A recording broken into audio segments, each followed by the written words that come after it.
이제 모두 자리에서 일어나셔서 찬송가 1장을 함께 찬양하겠습니다.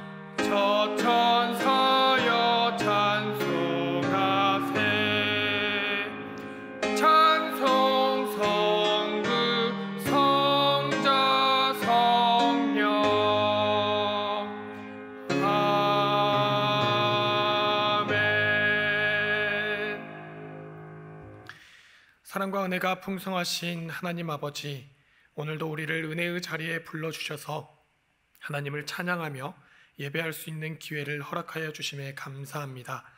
이 시간을 통하여 우리가 하나님의 말씀을 마음에 잘 품고 세상으로 나아가 거룩한 백성의 삶을 살아갈 수 있도록 인도하여 주시옵소서.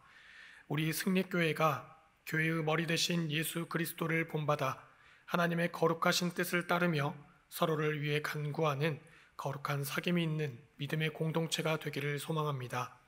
하나님 안에서 함께 기뻐하며 친밀한 교제를 이루어가게 하시고 그리스도 예수 안에서 하나 되는 공동체가 되게 하옵소서.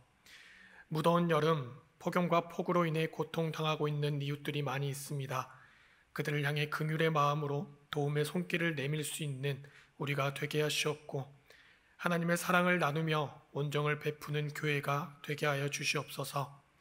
이 시간 하나님 앞에 올려드리는 우리의 예배가 영과 진리로 드리는 참된 예배가 될 수 있도록 인도하여 주시옵고 삶의 자리로 돌아가 세상 가운데 빛과 소금의 역할을 감당하며 생명력 넘치는 삶을 누릴 수 있도록 성령께서 인도하여 주시옵소서. 이 시간 우리와 함께 하실 것을 믿으며 예수님의 이름으로 기도합니다. 아멘. 자리에 앉으셔서 찬송가 425장을 함께 찬양하겠습니다.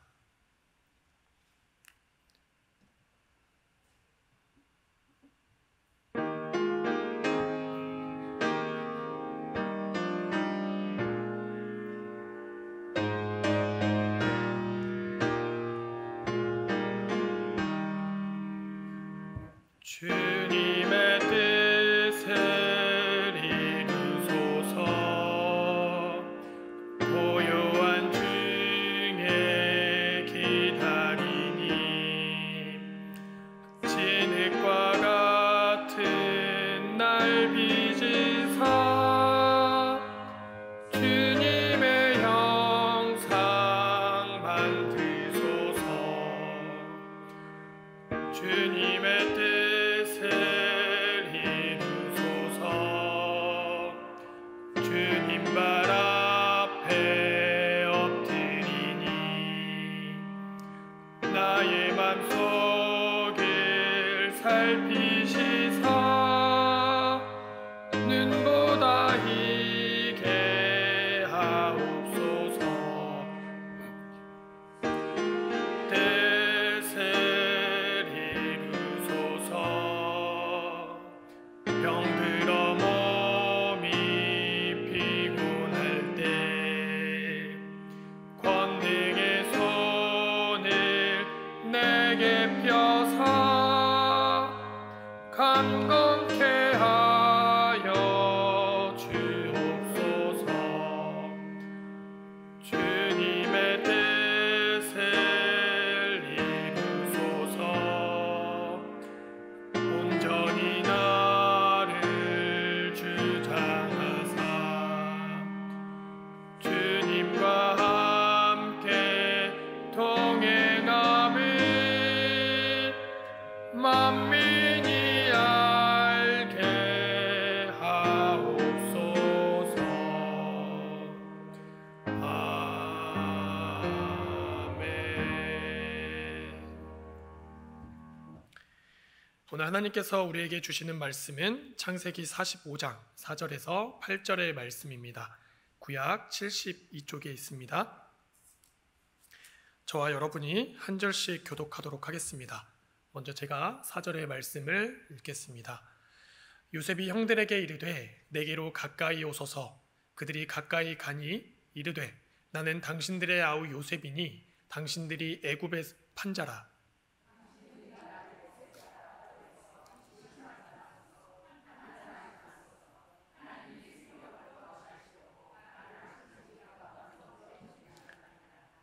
이 땅에 2년 동안 흉년이 들었으나 아직 5년은 밭갈이도 못하고 추수도 못할지라.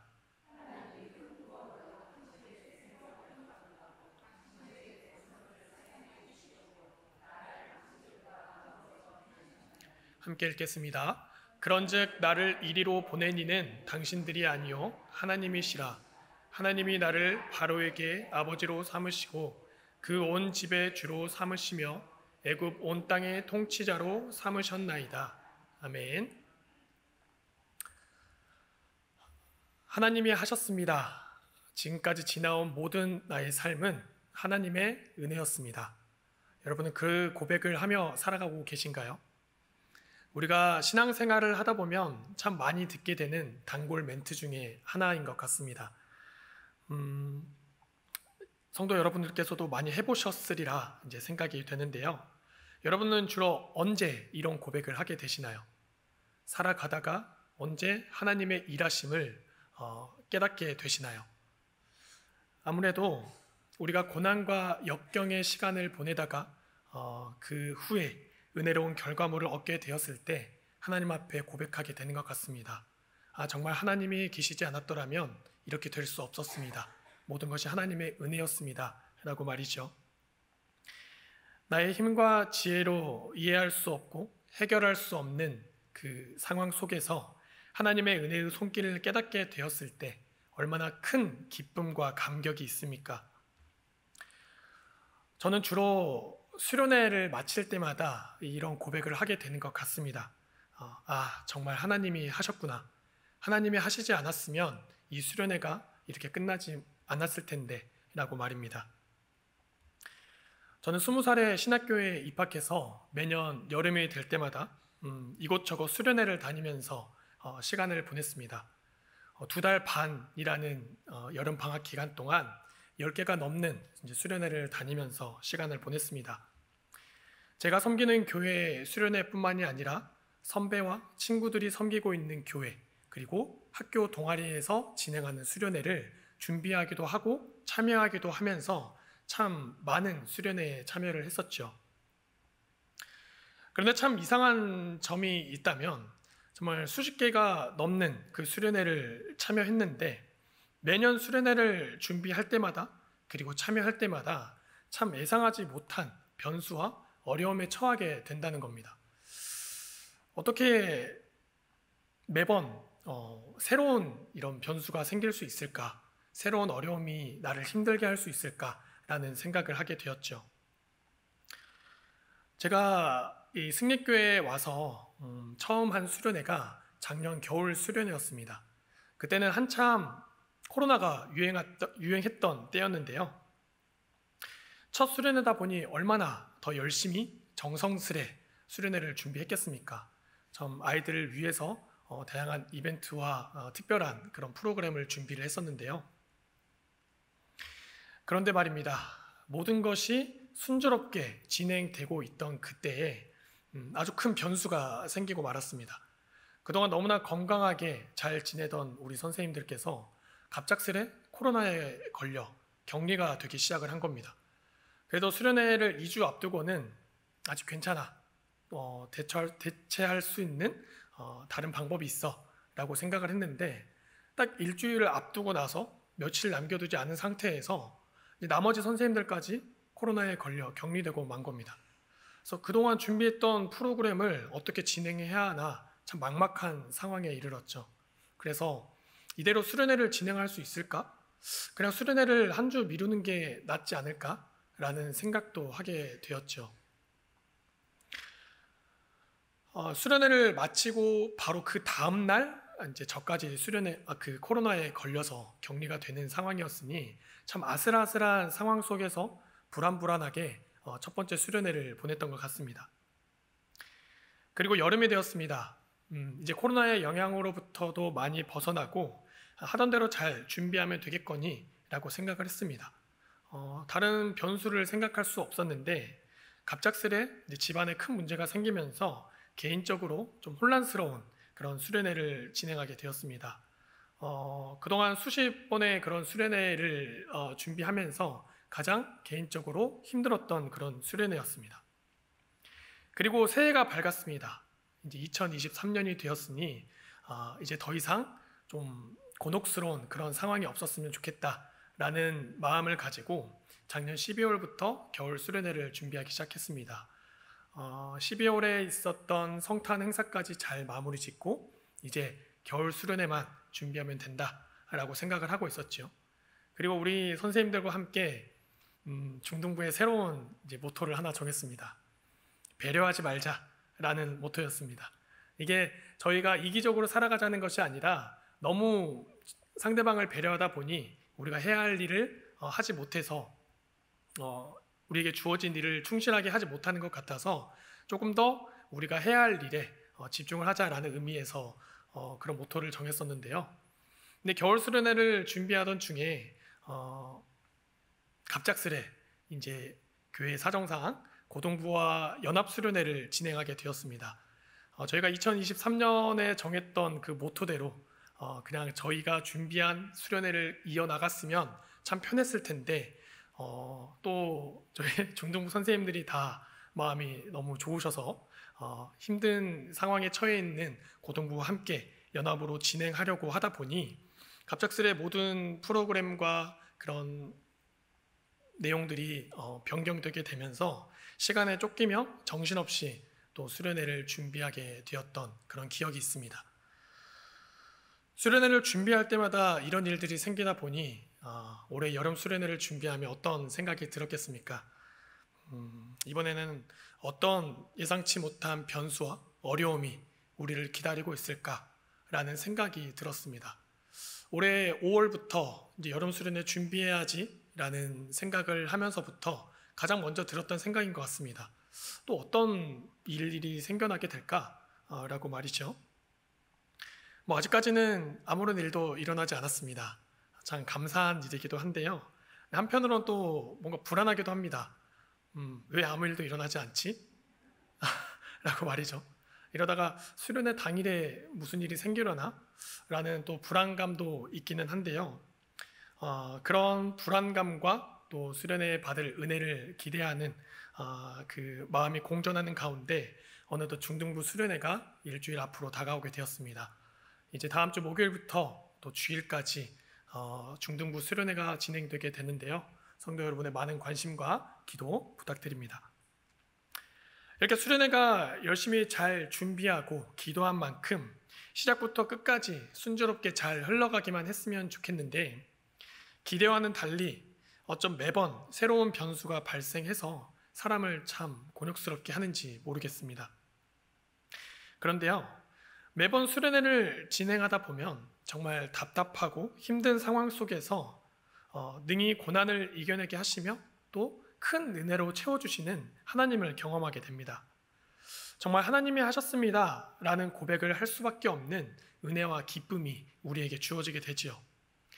그래서 수련회를 준비할 때마다 참 어려움은 있지만 그럼에도 불구하고 하나님께서 하시겠지, 하나님께서 이 고난이 지나간 끝에 수련회가 끝나고 나서는 반드시 이 모든 것이 하나님의 은혜였습니다 라고 고백할 것을 믿으면서 꺾이지 않는 마음으로 담대하게 나아가게 되는 것 같습니다.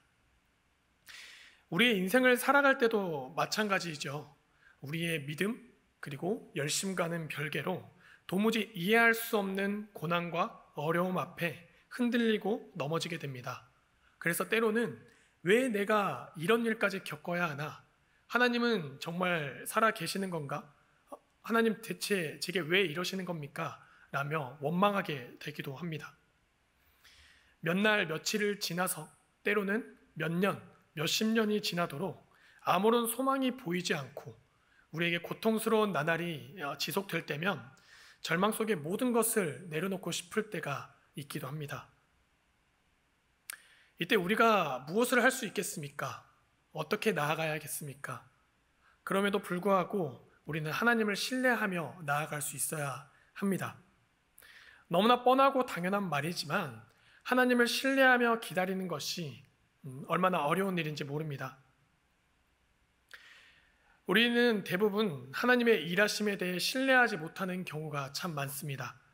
그래서 내 생각대로 이루어지지 않는 상황과 감당할 수 없는 어려움에 처했을 때 쉽게 좌절하고 무너지는 모습을 보이게 되지요. 그리고 고난의 기간이 길어지면 길어질수록 더 깊은 절망에 빠지곤 합니다. 하지만 역사의 주체가 누구인지를 우리가 분명히 기억하고 있다면, 하나님의 일하심을 전적으로 신뢰하며 살아가고 있다면 우리는 모든 상황 속에서 흔들리지 않고 하나님이 하셨습니다. 하나님이 하실 겁니다. 앞으로도 하나님이 나의 삶을 인도하실 겁니다. 라 고백하게 될 것입니다.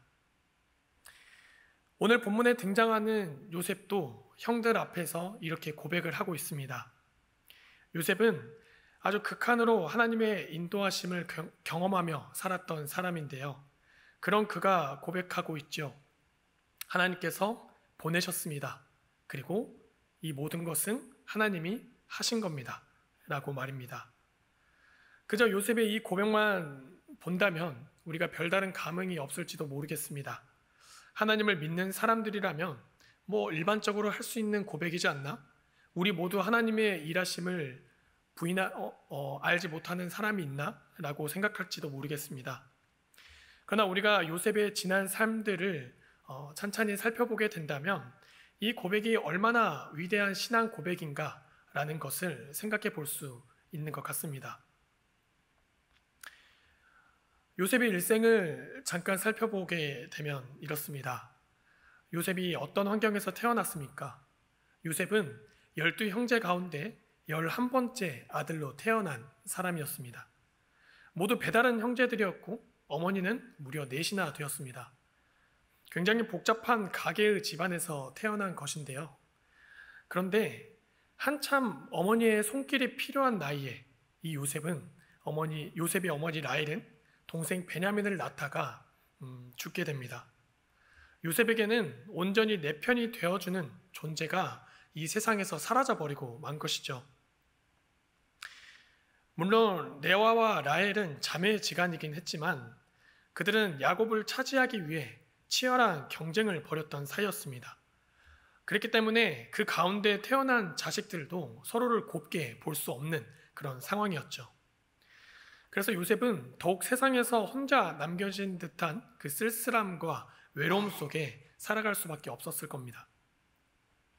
성경을 보면 요셉의 아버지였던 야곱이 요셉을 다른 아들보다 특별히 사랑해서 화려한 옷을 입혔다라고 기록하고 있는데요.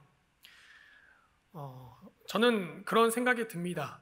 야곱이 그저 요셉을 특별히 사랑했다기보다 야곱이 보기에 어머니를 잃은 그 어린 요셉이 얼마나 짠하고 불쌍하게 여겨졌을까라는 생각이 듭니다. 그래서 다른 아내들과 자식들이 질투할 것을 알면서도 이 어린 요셉에게 좋은 옷을 입혀서라도 특별한 대우를 해줘서라도 어머니의 빈 자리를 채워주려는 아버지의 사랑이 담겨있지 않았을까라는 생각을 하게 됩니다. 하지만 요셉에게 아무리 좋은 옷을 입히고 형들이 하는 그런 고된 노동을 시키지 않은 채 특별 대우를 해준다고 해서 요셉의 마음 한켠에 있는 그 허전함이 채워지지는 않았겠죠. 어쨌든 그래서 이 요셉은 다른 형제들과 다르게 특별 대우를 받으며 생활하게 되었는데 이 배다른 형제들이 볼 때는 어떤 생각이 들었겠습니까? 어머니 레아와 라헬이 경쟁했듯이 이 형제들도 아버지의 사랑을 얻기 위해 치열한 경쟁을 하며 살아갔었는데 특히나 이 형들 역시 그렇게 나이가 많고 성숙한 사람들은 아니었기 때문에 요셉의 처지를 이해하고 품어줄 만한 그런 역량은 되지 않았던 것 같습니다. 그래서 성경을 보면 이렇게 기록을 하고 있습니다. 그의 형들은 아버지가 자기들보다 요셉을 더 사랑하는 것을 보고 그를 미워하여 그에게 말을 잘 하지도 않았다라고 말이죠. 한마디로 왕따를 시킨 겁니다. 형들 입장에서 볼 때 얼마나 안일곱게 보였겠습니까? 제가 요셉의 형들이었어도 그랬을 것 같습니다. 맨날 요셉만 좋은 옷을 입히고 일도 시키지 않고 좋은 것만 주고 애지중지하는 아버지의 차별적인 사랑을 보고 있노라면 질투도 나고 화도 나지 않았겠습니까? 저에게는 형이 한 명밖에 없습니다. 그럼에도 불구하고 형과 어린 시절을 함께 보내면서 형에게 새 옷을 사줄 때마다 좋은 장난감이나 물건을 사줄 때마다 그것이 얼마나 이게 질투나고 셈이 났는지 모릅니다. 물론 부모님께서는 저에게도 많은 것을 베풀어 주셨지만 이제 그럼에도 불구하고 그 사소한 것에 셈을 냈던 어린 시절을 생각해 본다면 요셉의 형들의 그 마음도 충분히 이해할 만한 것인 것 같습니다. 그래서 안 그래도 가만히 있어도 요셉이 형들에게 미움을 받을 만한 그런 상황에 처해 있었는데 우리 요셉이 또 참 눈치가 없는 또 사람이기도 했습니다. 그리고 눈치가 없기도 한데 이 눈치 없다는 게 저는 또 한편으로는 또 안타깝게 여겨지는 것이 어머니가 없는 상황이었기 때문에 그 누가 이 사람들과의 관계 속에서 어떻게 대처해야 하는지 어떻게 말하고 행동해야 하는지 알려줄 사람이 없었기 때문에 더 이렇게 좀 약간 부족한 모습을 갖게 되지 않았을까라는 생각을 하게 되기도 합니다. 그래서 어쨌든 이 요셉은 가만히 있어도 미움을 살 만한 상황이었음에도 불구하고 불난 집에 부채들 하듯이 형들의 화를 돋구게 됩니다. 우리가 너무나 잘 알고 있는 요셉의 꿈 이야기죠. 이 꿈은 어떤 꿈이었습니까? 해와 달과 12별이 자기의 절을 하는 내용의 꿈이었습니다. 뿐만 아니라 자기의 볕단에 형들의 볕단이 절을 하는 그런 내용의 꿈이었죠. 어느 누가 들어도 참 기분이 나쁠 만한 꿈의 내용이었습니다. 그래서 자기 혼자 잘 간직하고 있으면 좋았을 텐데 또 요셉은 신이 나서 형들에게 이 꿈 이야기를 늘어놓게 되었죠. 여러분이 요셉의 형들이었어도 어떻겠습니까? 정말 한 대 쥐어받고 싶은 그런 동생이 아니겠습니까?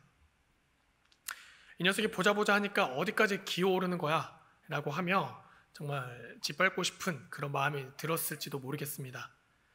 그런데 아버지께서 너무나 아끼고 사랑하는 아들이다 보니 이 요셉에게 직접적인 해를 가하지는 못하고 속으로 화만 사귀고 있었는데 어느 날 이 요셉에게 화를 풀 수 있는 아주 절호의 찬스가 찾아오게 됩니다.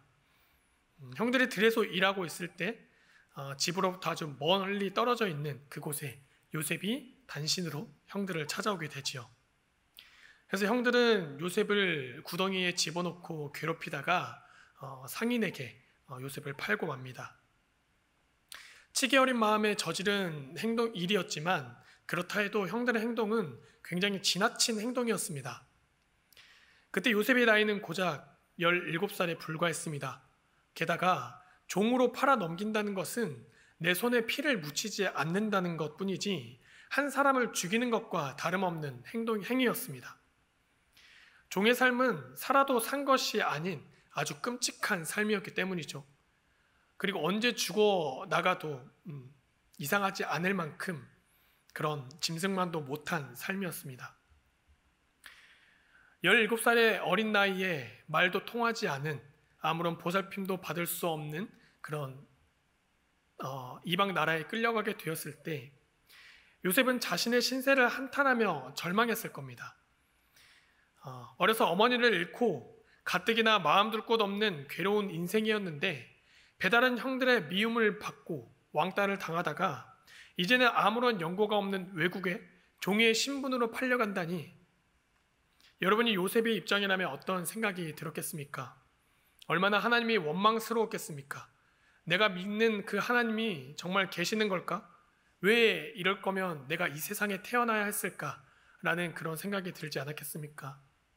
차라리 이렇게 살 바엔 죽었으면 좋겠다 라는 생각이 들었을지도 모르겠습니다. 그래도 요셉은 나름 힘있는 집안의 종으로 들어가게 됩니다. 이집트 바로왕의 측근이었던 보디발의 집으로 가게 된 것이죠. 그리고 하나님께서 요셉과 함께 하셔서 하는 일마다 잘 되게 해 주셨다고 성경은 기록하고 있습니다. 이후 보디발 집의 모든 일을 다스리는 사람이 되었고, 아마도 요셉은 이 시기부터 하나님의 인도하심을 강력하게 경험하면서 하나님이 하십니다, 하나님이 하셨습니다 라는 고백을 할 수 있지 않았을까라는 생각이 듭니다. 그동안 힘든 일이 있었지만 하나님이 나를 미워하거나 버리신 것이 아니라 나를 사랑하시고 함께하고 계시다는 것을 경험하게 되었습니다. 자신의 삶 가운데 역사하시는 하나님을 경험하며 하나님의 크신 계획을 신뢰하는 그런 믿음을 가지고 성장하게 됩니다. 여러분, 우리에게도 이런 경험이 필요하죠. 어려운 일이 닥쳤을 때 내 머리로 이해되지 않고 내 힘으로 해결할 수 없는 그런 답답한 상황 속에서 포기하고 절망하는 것이 아니라 하나님이 하실 것을 믿으며 인내하는 그런 믿음입니다. 이런 경험은 우리의 삶 속에서 부딪히며 체득해 나가게 되는 것이고, 조금씩 우리의 믿음을 성장시키고 단단하게 만들어줍니다. 그래서 이 시기에 요셉은 자신의 삶 가운데 역사하시는 하나님을 경험하며 하나님의 크신 계획을 신뢰하고 있었다는 것을 우리가 성경에 기록된 요셉의 언행을 통해 확인할 수 있는데요. 그것은 바로 보디발의 아내가 요셉을 유혹했을 때였습니다. 이때 요셉이 보디발의 아내에게 이렇게 말을 하게 되지요. 여러 가지 안 되는 이유를 설명하다가 마지막에 그런즉 내가 어찌 이 큰 악을 행하여 하나님께 죄를 지으리까 라고 고백하는 것을 보게 됩니다. 요셉은 다른 사람의 눈치를 보거나 상황을 의식하지 않았습니다. 요셉의 삶의 중심에는 하나님이 계셨다라는 것을 이 말을 통해 우리는 확인할 수 있습니다. 비록 요셉은 종의 신분이었지만 자신의 삶을 통해 역사하고 계시는 하나님을 분명히 바라보고 있었고, 하나님의 계획을 신뢰하고 있었기 때문에 이런 유혹 속에서도 흔들리지 않을 수 있었던 것이죠. 그래서 이후에 요셉은 억울하게 감옥에 갇히게 되었을 때나 감옥을 벗어날 수 있는 기회를 놓쳤을 때도 결코 포기하거나 절망하지 않았습니다. 감옥에서도 자신에게 주어진 일들을 충실하게 수행하면서 하나님의 때와 하나님의 방법을 기다릴 수 있었던 것이죠. 하나님을 신뢰하면서 하나님의 계획을 인내하며 기다렸던 겁니다. 이렇게 고난 속에서도 하나님의 일하심을 믿고 따라갔던 요셉은 총리가 되어서 형들을 만났을 때 비로소 그동안 갈고 닦은 그동안 성장하고 단단해진 그 믿음의 모습을 보여주게 됩니다. 오늘 함께 읽은 본문 말씀 4절을 보면 요셉이 형들에게 이렇게 말하고 있지요. 내게로 가까이 오소서라고 말입니다. 이때 가까이 나아가다라는 의미로 사용된 나가시라는 단어는 단순히 몸이 가까워지는 것을 의미하지 않습니다. 이 단어에는 관계의 회복이라는 의미가 담겨 있습니다. 피해자였던 요셉이 가해자였던 형들을 향하여서 먼저 용서의 손길을 내밀고 관계의 회복을 요청하고 있는 것이죠. 요셉이 보여준 이 용서의 손 내밈은 인간의 힘으로는 불가능한 일입니다. 여러분, 어린 시절부터 자신을 그렇게 구박하고 미워했던 형들, 심지어 자기를 죽을 수밖에 없는 그 사지로 내몰았던 그 형들을 어떻게 용서할 수가 있겠습니까? 자기 앞에 뻔뻔하게 나타나서 도움을 요청하는 그 형들을 보면서 어떻게 그들에게 용서의 손길을 인간적인 마음으로 내밀 수 있겠습니까? 이 원수와도 같은 사람들을 품어줄 수 있었던 것은 하나님 때문에 가능했습니다. 요셉이 하나님을 고백하는 삶을 살아가고 있었기 때문에 하나님이 나의 인생을 인도하셨습니다 라는 고백을 했기 때문에 가능한 일이었습니다. 요한일서 4장 19절의 말씀을 보면 이렇게 말합니다. 우리가 사랑함은 그가 먼저 우리를 사랑하셨습니다 라고 말이죠. 하나님이 먼저 사랑하시고 용서하셨기 때문에 그 하나님의 은혜를 경험하고 그분의 섭리를 고백하는 사람은 원수에게조차 용서와 사랑의 손길을 내밀 수 있는 겁니다. 우리는 모두 하나님과 원수되었던 죄인이었을 때 하나님께서 내밀어 주신 그 구원의 손길을 붙잡은 사람들입니다. 그 누구도 하나님의 부르심을 부인할 수 없을 겁니다. 이 자리에 앉아있는 우리 가운데 누가 하나님의 부르심을 부정할 수 있겠습니까? 우리는 모두 하나님이 불러주셨기 때문에 오늘도 이 자리에 나올 수 있는 것입니다. 그리고 5절을 보면 요셉은 형들에게 또 이렇게 말합니다. 하나님이 생명을 구원하시려고 나를 보내셨습니다 라고 말이죠. 이때 사용된 보내다라는 동사는 살라흐라는 단어인데요, 성경에서 많은 경우 이 단어를 사용할 때는 하나님의 말씀, 즉 구원과 재앙을 전하기 위해 하나님의 사자를 보내실 때 사용하는 단어입니다. 그래서 이 단어가 헬라어로 번역하면 아포스텔로라는 단어인데요, 복음 전파를 위해 보내신 사도의 어원이 되는 단어가 바로 이 단어이죠. 즉 요셉의 인생을 세상의 관점으로만 본다면 형들에 의해 종으로 팔려가게 되는 비참한 인생이었지만, 이 또한 하나님의 관점에서는 하나님의 일을 이루기 위한 준비 과정이었다라고 고백할 수 있는 겁니다. 하나님이 나와 함께 하시며 일하고 계신다는 확신이 없다면 어떻게 요셉이 형들 앞에서, 자기의 원수들 앞에서 자기가 겪었던 그 모든 고난이 하나님이 보내신 것이다, 하나님의 섭리 가운데 이루어진 일이다 라고 고백할 수 있었겠습니까? 이것은 요셉이 예굽의 총리가 되어 성공적인 인생을 살게 되었기 때문에, 결과가 좋았기 때문에 마음의 여유가 생기고 자비로워져서 이런 고백을 한 것이 아닙니다. 자신의 삶이 개인의 것이 아니라 하나님의 역사를 이루어 가시는 통로임을 인정했기 때문에 하나님이 하셨습니다 라는 위대한 신앙 고백을 할 수 있었던 겁니다. 여러분, 요셉이 험난한 세월을 견딜 수 있었던 이유, 어떤 유혹과 상황에도 흔들리지 않을 수 있었던 이유, 그리고 고난에도 좌절하고 절망하지 않을 수 있었던 이유는, 그것은 바로 하나님을 바라보았기 때문입니다. 자기 인생의 모든 순간 가운데 하나님께서 관여하시고 역사하신다는 것을 경험했고 확신했기 때문입니다. 형들이 꾸민 악한 일을 통해서도, 종살이를 하며 겪어야만 했던 억울한 일을 통해서도 하나님이 모든 것을 합력하여 선을 이루시는 분임을 확신했기 때문입니다. 우리도 마찬가지입니다.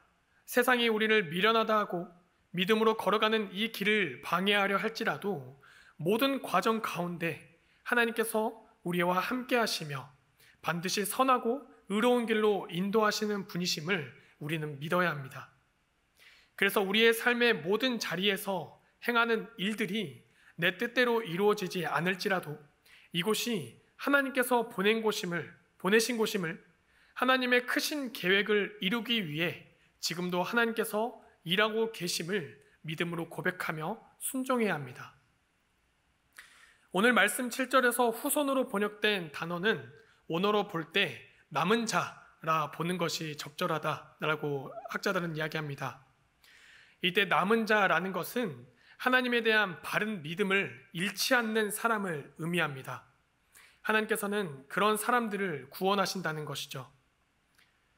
즉 세상의 가치관에 물들지 않고 세상의 관점으로 바라보지 않고 하나님의 관점으로 바라보며 하나님의 일하심을 믿는 사람, 그 사람을 하나님께서 큰 구원으로 보살피실 것이다 라고 이야기하는 겁니다. 나의 삶은 내 개인의 것이 아닙니다. 우리는 이미 예수 그리스도를 구주로 고백하면서 나의 삶은 하나님의 것이라고 고백하지 않았습니까? 나를 부르시고 보내신 분이 하나님이심을 믿는다면 나를 통해 일하시는 하나님도 믿을 수 있어야 합니다. 우리에게 주어진 모든 것들이 하나님의 크신 계획 아래 이루어진다는 것을 우리가 진정 고백한다면 우리는 모든 상황 속에서 이렇게 고백할 수 있을 겁니다. 하나님이 하셨습니다. 그리고 하나님이 하십니다. 앞으로도 하나님이 하실 겁니다. 하나님께서 우리의 삶을 통해 놀랍게 역사하실 것을 신뢰하면서 믿음의 삶을 살아가는 여러분이 되시기를 간절히 소망합니다. 함께 이 시간 기도하기를 원합니다. 우리가 첫 번째로 기도하실 때는 우리의 삶을 통해 역사하시는 하나님의 손길을 신뢰하면서 하나님의 뜻을 따라가는 우리가 되기를 함께 기도했으면 좋겠습니다. 당장은 이해되지 않고 답답함 속에 살아갈지라도 하나님의 말씀과 약속을 신뢰하면서 하나님께서 불러주신 자리에 충성되게 지킬 수 있기를 함께 기도하며 나아가겠습니다. 또한 두 번째로 우리 중등부와 소년부 여름 수련회와 청년부 몽골 단기 선교팀을 위해서 함께 기도하겠습니다. 수련회와 선교 가운데 성령께서 임재하여 주셔서 하나님의 풍성하신 은혜와 사랑을 체험할 수 있기를, 영육간의 강건함을 허락하여 주시기를 함께 기도하며 나아가겠습니다. 함께 기도하겠습니다.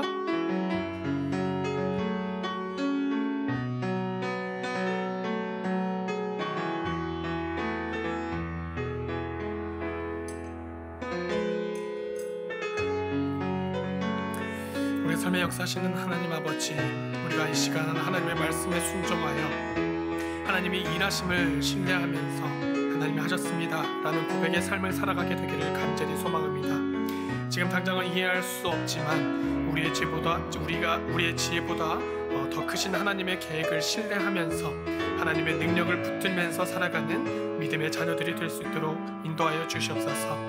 이제 교육부 수련회가 중등부와 수련회가 남아 있습니다. 또한 우리 청년부 몽골 단기 선교팀이 이번 주까지 선교 일정을 마치고 돌아오게 됩니다. 모든 시간 가운데 성령께서 능력과 지혜를 더하여 주셔서 하나님의 말씀이 온 땅에 가득 퍼지게 하여 주시옵고, 이곳에 참여하는 모든 사람들 가운데 하나님의 은혜가 넘쳐나는 그런 시간이 될 수 있도록 인도하여 주시옵소서. 사랑과 은혜가 풍성하신 하나님 아버지, 태초부터 우리를 계획하시고 지금 이 순간 이 자리까지 인도하신 줄 믿습니다. 우리의 삶의 모든 순간마다 하나님의 손길이 닿지 않은 적이 없고 하나님의 크신 계획 아래 모든 것이 합력하여 선을 이루어 나가는 줄 믿습니다. 우리의 삶을 살아가는 동안 우리의 머리로 이해할 수 없는 답답함과 억울함, 슬픔을 경험하며 때론 넘어질 때도 있겠지만 언제나 하나님께서 우리와 함께 하시며 가장 선하고 의로운 길로 인도하시는 분임을 신뢰하면서 하나님이 하셨습니다 라는 믿음의 고백을 하는 성숙한 그리스도인이 되기를 간절히 소망합니다. 삶의 작은 일에도 하나님을 보게 되는 은혜를 허락하여 주시옵소서. 영원토록 우리와 함께 하실 것을 믿사오며 예수님의 이름으로 기도합니다. 아멘. 시간 광고 말씀이 있습니다. 우리 2023년 성서대학 주간 여름 특강이 있습니다. 다음 주 수요일 저녁 7시 반부터 9시까지 이종태 교수님께서 하늘을 그리워하는 마음이라는 주제로 특강을 진행합니다. 교회에서 간단한 간식을 제공하기 위해서 인원을 미리 조사하고 있으니까요. 이번 주 주일까지 사무실로 신청해 주시면 감사하겠습니다. 특히 신임 항존직 분들께서는 이 특강에 꼭 참여해 주셨으면 좋겠습니다. 그리고 2학기 승리 찬양학교 수강생 모집을 하고 있으니까요. 주보를 참고하셔서 신청해 주시면 감사하겠습니다. 이상으로 수요 예배를 마치겠습니다. 함께 주기도문으로 마지막 기도 올려드리도록 하겠습니다. 하늘에 계신 우리 아버지, 아버지의 이름을 거룩하게 하시며 아버지의 나라가 오게 하시며 아버지의 뜻이 하늘에서와 같이 땅에서도 이루어지게 하소서. 오늘 우리에게 일용할 양식을 주시고 우리가 우리에게 잘못한 사람을 용서하여 준 것 같이 우리 죄를 용서하여 주시고 우리를 시험에 빠지지 않게 하시고 악에서 구하소서. 나라와 권능과 영광이 영원히 아버지의 것입니다. 아멘.